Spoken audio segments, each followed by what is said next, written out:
राजा Raghuvanshi murder case के सारे आरोपी अब जेल की सलाखों के पीछे हैं और जैसे जैसे शिलांग की पुलिस इन लोगों से पूछताछ कर रही है, एक के बाद एक नए नए खुलासे अब हो रहे हैं। और अब ये पता चला है कि सोनम ने अपनी फर्स्ट नाइट में राजा रघुवंशी के सामने एक शर्त रखी थी और उसने यह कहा था कि वह उसके साथ संबंध जब बनाएगी जब वो इस जगह जा करके और इस भगवान के दर्शन करेगी। तो वह क्या थी पूरी कहानी, उसके बारे में आज की वीडियो में जानते हैं। सोनम रघुवंशी ने अपने प्रेमी राज कुशवाहा के साथ मिल करके राजा रघुवंशी को मारने की तैयारी 1 महीने पहले कर ली थी। 11 फरवरी को जब इनकी एंगेजमेंट हुई थी तो उसके ही अगले महीने यानी कि मार्च के महीने में इन लोगों ने प्लानिंग बनाना शुरू कर दिया था कि कैसे राजा रघुवंशी की हत्या करने के बाद वो विधवा हो जाएगी और इसके बाद वो तुमसे यानी कि राज कुशवाहा से शादी कर लेगी। और उसके परिवार वाले इस बात का विरोध भी नहीं करेंगे कि राज कुशवाहा तो बड़े दिल का लड़का है, वो मेरी विधवा बहन से शादी कर रहा है। सोनम ने राजा को मारने के लिए एक नहीं बल्कि 5 प्लान बनाए थे और ये जो 3 प्लान थे वो शादी के पहले मारने के थे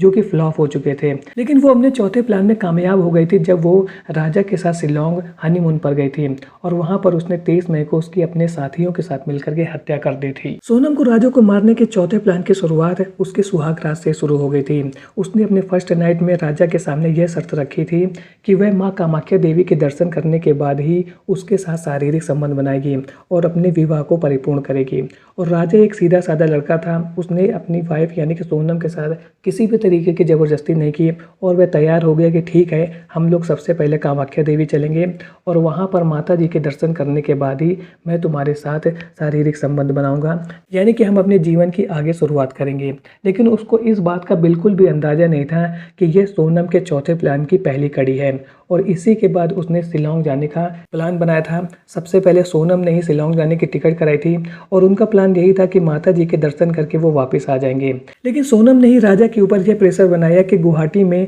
माता जी के दर्शन करने के बाद चलो हम लोग चलते हैं शिलांग में और वहाँ पर घूम फिर के आएंगे और इसके बाद घर वापस चलेंगे। लेकिन राजा को इस बात का बिल्कुल भी अंदाजा नहीं था कि जो उसकी वाइफ सोनम है वो उसकी पत्नी नहीं बल्कि एक यमराज का रूप है और उसने अपने साथियों के साथ मिल करके ही उसको मारने का प्लान बना रखा है। और इसके बाद सोनम ने अपने 3 साथियों के साथ मिल करके 23 मई को राजा की हत्या कर दी थी, जिसके बाद राजा के डेड बॉडी को 2 जून को वहां पर एक खाई से रिकवर किया गया था। यानी कि सोनम ने अपने प्लान को कामयाब बनाने के लिए पवित्र माता जी कामाख्या देवी का नाम लिया था और उनके सहारे अपने प्लान को आगे बढ़ाया था। अब उसको पकड़ा जा चुका है और उसको आने वाले समय में उसके कर्मों की कड़ी से कड़ी सजा मिलने वाली है। लेकिन आप लोग इस केस की पूरी कहानी सुनने के बाद इस बात को समझ सकते हैं कि सोनम कितनी खतरनाक लड़की है। उसको यदि राजा से शादी नहीं करनी थी तो वो सीधे राजा से कह सकती थी कि मैं तुमसे प्यार नहीं करती हूँ, मैं किसी और से प्यार करती हूँ, मैं उससे शादी करना चाहती हूँ। लेकिन उसने अपने परिवार वालों के खातिर इस प्रकार की क्राइम स्टोरी बनाई और उसको अपने अंजाम तक भी पहुंचाया।